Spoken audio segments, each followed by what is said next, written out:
बहुत शुक्रिया।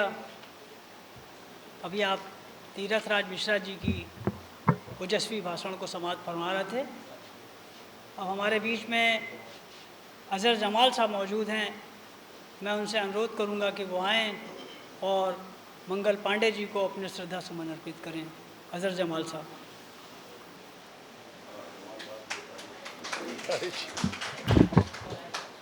शुक्रिया चर्चिल भाई। आज की इस तकरीब के तमाम मुअज़्ज़िज़ मेहमान जनाब हसन साहब, मेहदी हसन साहब, हमारे बड़े भाई आसिफुल्लाह साहब, और अभी अभी एक बहुत गंभीर वक्तव्य, बहुत सार गर्भित वक्तव्य देकर अभी अभी बैठे हमारे राम तीरथ मिश्रा जी, तीरथ राज मिश्रा जी, हमारे आगे अग्रिम पंक्ति में बैठे हुए तमाम मुअज़्ज़िज़ हाज़रीन और जितने भी लोग बैठे हुए हैं, मैं आप सभी का क़ल्बी खैर मक़दम करता हूं और मुबारकबाद देता हूं जमाल मिर्ज़ा साहब को कि इस दौर में, इस एक ऐसे दौर में उन्होंने मंगल पांडे के नाम की तकरीब रखी है जहां पर मज़हब व मिल्लत की दिक्कतें आ रही हैं, जहां पर प्यार और मोहब्बत एक हाशिए पर चला गया है, जहां पर हिंदुस्तान की इज़्ज़त ताक पर रख दी गई है। ऐसे मौके पर मंगल पांडे को याद करना हमारे लिए एक जारहाना ज़िम्मेदारी का सबूत है और हमने आज ये करके दिखाया है जमाल मिर्ज़ा साहब के Sajjad educational and welfare society की ओर से। दोस्तों, चूँकि मंगल पांडे की बात है, मंगल पांडे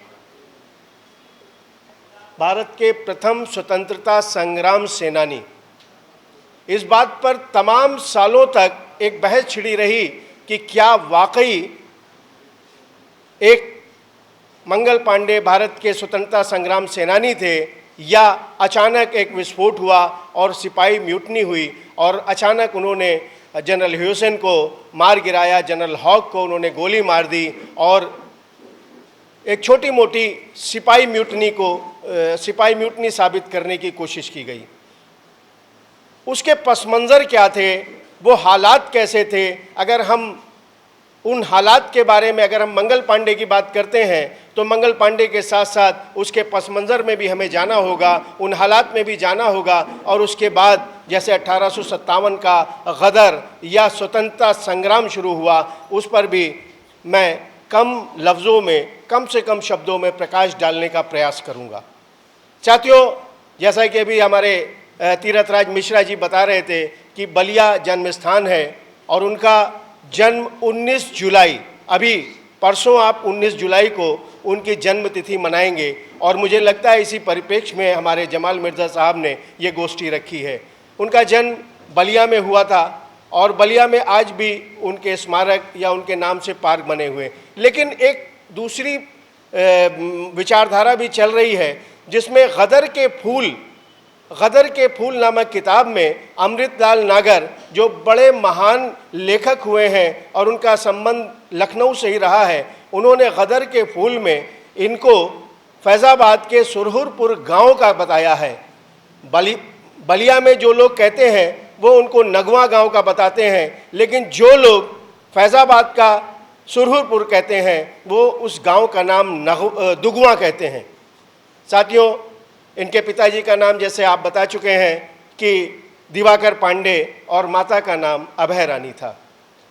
इनके शुरुआती जीवन के कोई भी ऐसे प्रमाण नहीं मिलते हैं, कोई भी ऐसे हो सकता है, ऐसी भी शंका लोगों को है कि उनके जो भी दस्तावेज थे, जो भी कागजात थे, वो जला दिए गए हों क्रांति में, अंग्रेज़ों ने या किसी और वजह से जला दिए गए हों या जो भी रहा हो। बहरहाल, सबसे बड़ी बात मंगल पांडे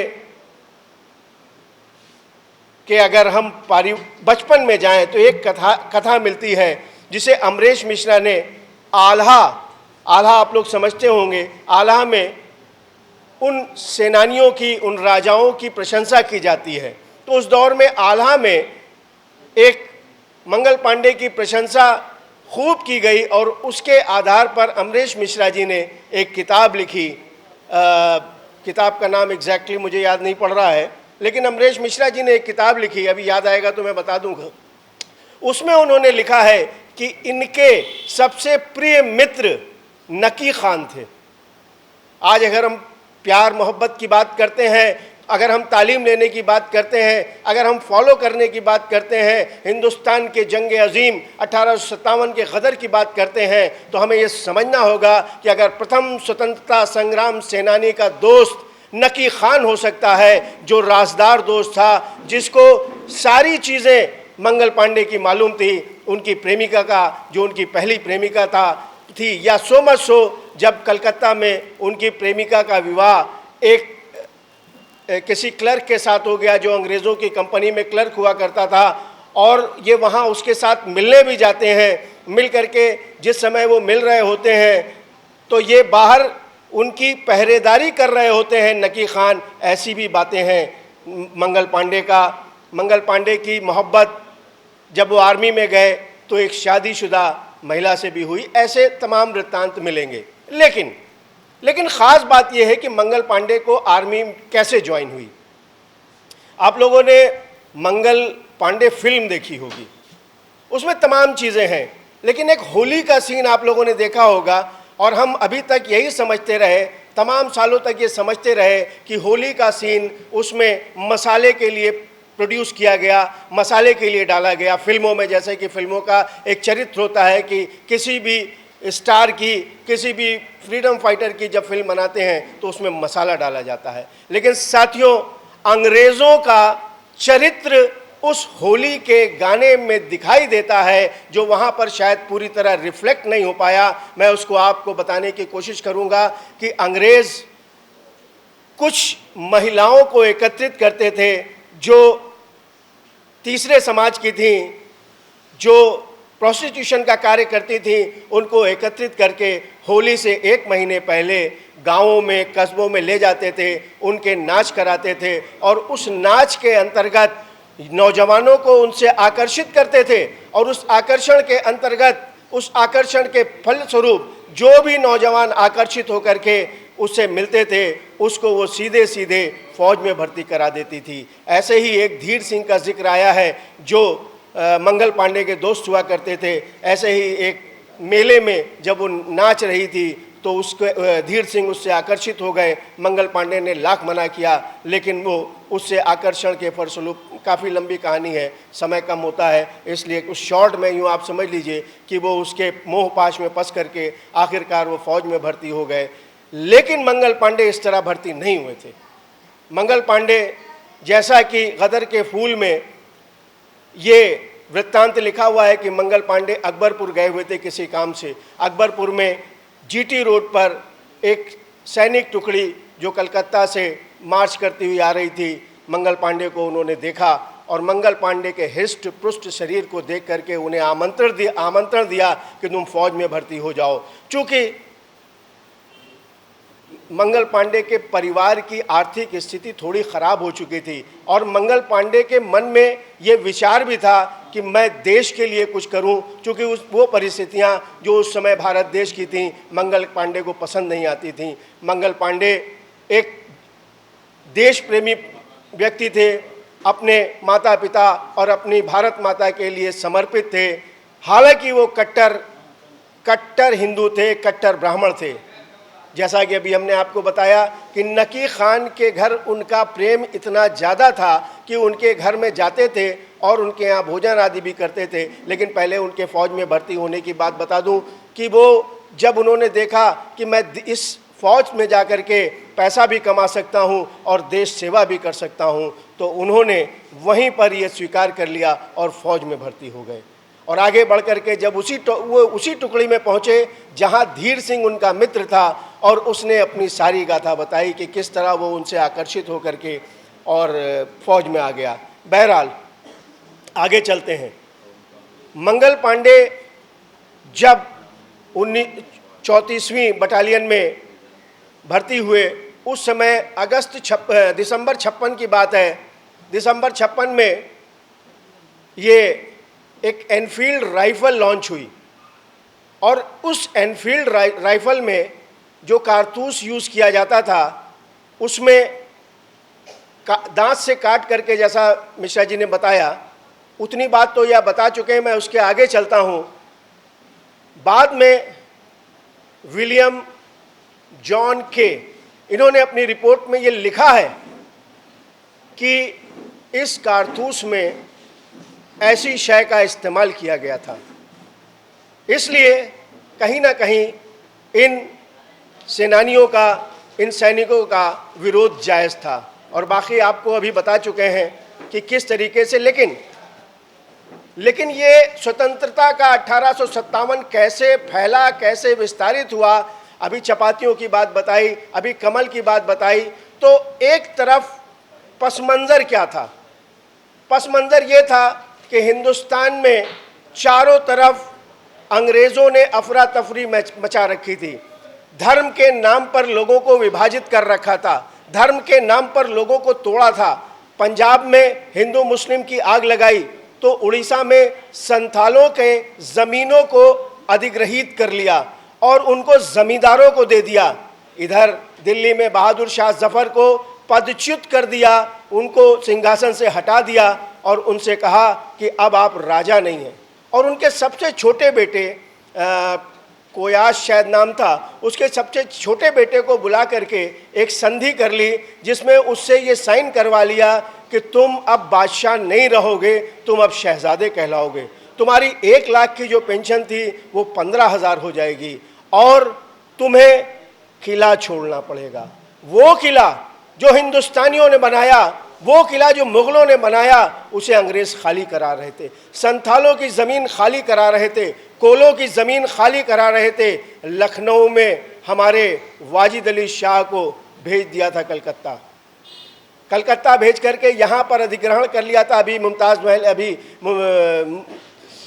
रानी मुमताज़ महल की बात कही गई, उन्होंने यहाँ पर लड़ाई लड़ी। तो ये पस मंज़र था, लोगों में आक्रोश फैला हुआ था और लोगों को मज़हब के नाम पर, ज़मीन के नाम पर किस तरीके से हो सकता था लड़ाया जाता था। ऐसे पस मंज़र में उधर महाराष्ट्र में जो एक ख़ास बात है, महाराष्ट्र में भोसले, राजा भोसले, उनके राज्य का आहरण कर लिया। जैसे डॉक्ट्रिन ऑफ लैप्स, राज्य के अपहरण की नीति जो लेकर के आए थे, तो उनके राज्य का अपहरण करने के बाद जब उनकी रानी ने पूछा तो उन्होंने कहा नहीं, आपका कोई दत्तक पुत्र को हम कोई भी उसमें राजगद्दी पर नहीं बैठने देंगे। इसी तरह बाजीराव टू के बेटे नाना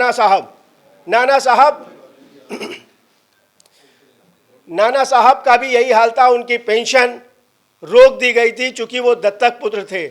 और सो मच सो कि रानी लक्ष्मीबाई के बेटे जो दत्तक पुत्र था, उसके लिए भी उन्होंने रानी लक्ष्मीबाई से कहा कि अब आप राज सिंहासन पे नहीं बैठ सकती।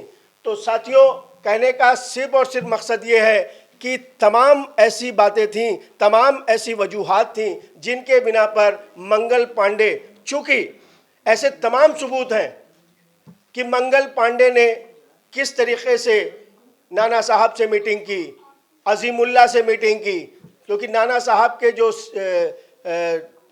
लीगल एडवाइज़र थे, जो उनके दोस्त थे,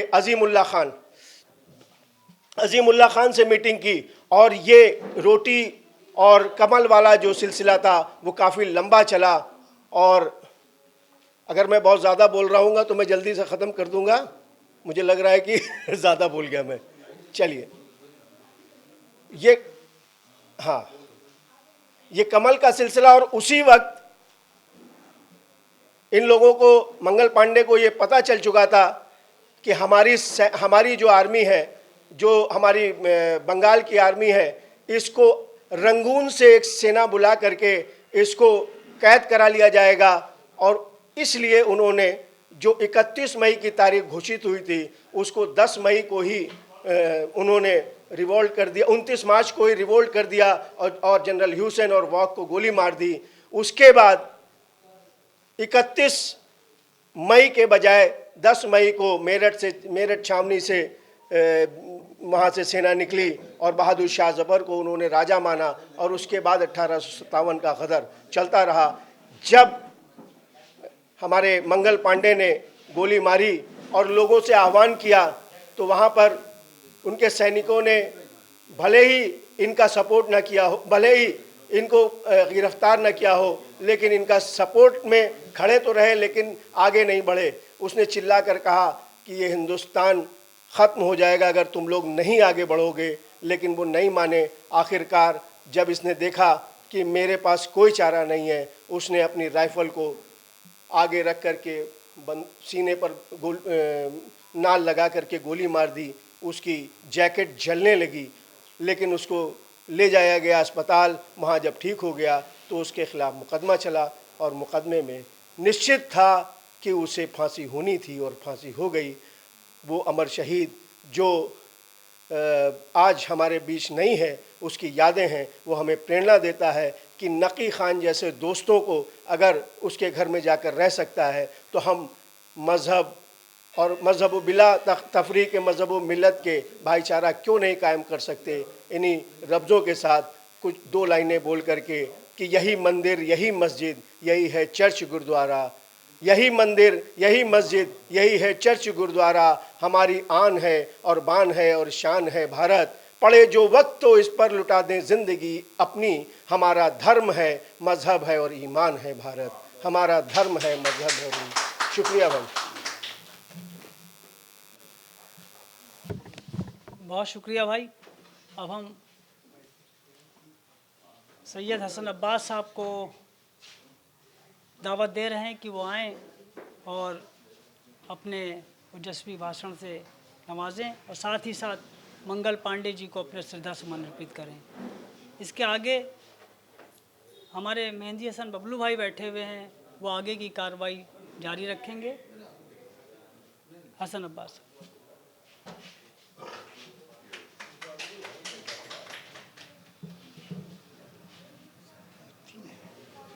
शुक्रिया जनाब चर्चिल साहब। चर्चिल साहब से हमारा आज का मामला नहीं है। इनकी मरहुमा दादी शहर कांग्रेस कमेटी लखनऊ में बैठा करती थी। हमारे आसिफुल्लाह खां साहब ये हमारे साथ 2008 वाली भी कमेटी के अंदर वाइस प्रेसिडेंट रहे, आज इतने पुराने साथ हैं। और हमारे बीच में मेहंदी हसन साहब, इनके वालिद इखलाक मिर्ज़ा साहब, जो नरेश चंद्र श्रीवास्तव के तो खास वही करते थे, फजले मसूद के मुहिम को आगे बढ़ाने में और उस वक्त पर आर्थिक मदद देने में, सहयोग कराने में जो रोल निभाया इखलाक मिर्ज़ा साहब ने, उसकी कुछ जितनी भी तारीफ की जाए मरहूम की पार्टी के लिए वो कम नहीं है। चूँकि इस और हमारे बीच में तीर्थराज मिश्रा जी मौजूद हैं जो एक ऐसे ज़िले से ताल्लुक़ रखते हैं उन्नाव से, जहाँ चंद्रशेखर आज़ाद जैसे क्रांतिकारी और भारत के बड़े बड़े राष्ट्रीय नेता उसी उन्नाव जनपद से हुए। आप पूर्वास में चुनाव भी लड़ना चाहते थे, क्योंकि हमारी बहन आरती वाजपेयी चुनाव लड़ी, तो आपका नाम अजहर जमाल साहब ने भी आपको बताया सारा मंगल पांडे जी के बारे में। आज इस गोष्ठी का आयोजन जमाल मिर्ज़ा साहब ने Sajjad educational and welfare society में मंगल पांडे जी के विषय पर गोष्ठी रखी। इन वक्ताओं ने आपको बता दिया, बहुत कुछ बता दिया। मैं बताना चाहता हूं मंगल पांडे के इतिहास के बारे में, जैसा कि बता रहे थे भाई अभी मौजूद होकर के जन्म उनका दो दो जगह दिखाया गया, बलिया में भी दिखाया गया, फैज़ाबाद में दिखाया गया। लेकिन जो भी इतिहासकारों ने लिखा, हर इतिहासकार अपने अपने हिसाब से लिखता है। सच्चाई ये थी कि नीयत सबकी एक थी। ये प्रथम सेनानी थे स्वतंत्रता के, इन्होंने बगावत की थी। वो क्या बताया, कारतूस के अंदर चर्बियों के बारे में वो क्रांति हुई, फौज में बगावत हुई। लेकिन कांग्रेस का जो आंदोलन का रूप चल रहा था पूरे भारत के अंदर, जिसका नेतृत्व महात्मा गांधी तो कर रहे थे, उससे पहले के लोग जो कर रहे थे, आज जिस लखनऊ में आप रहते हैं, जिस अवध में आप रहते हैं, बहुत बड़ा योगदान बहुत बड़ा योगदान बेगम हजरत महल साहिबा का है इसमें। नाना तत्ता टोपे, रानी लक्ष्मीबाई, तमाम सेनानियों के नाम लिए गए। आपका नाम लेना भूल गए थे भाई राम गोपाल सिंह जी और राशिद मिर्ज़ा कहाँ गए, और तभी सम्मानित लोगों। तो उस विषय पर विस्तार पूर्वक बता दिया। अब देखिए हमारे बीच में आली जनाब अर्शीद रज़ा साहब भी आ रहे हैं, वो भी अपनी बात रखेंगे। तो हम उनको खिराज अकीदत पेश करते हैं मंगल पांडे जी को, और विस्तार पूर्वक आपको बता चुके हैं। जय हिंद, जय भारत, जय कांग्रेस। जमाल मिर्जा साहब, बहुत अच्छा प्रोग्राम किया आपने गोष्ठी का। आप साहब को बुलवाइए।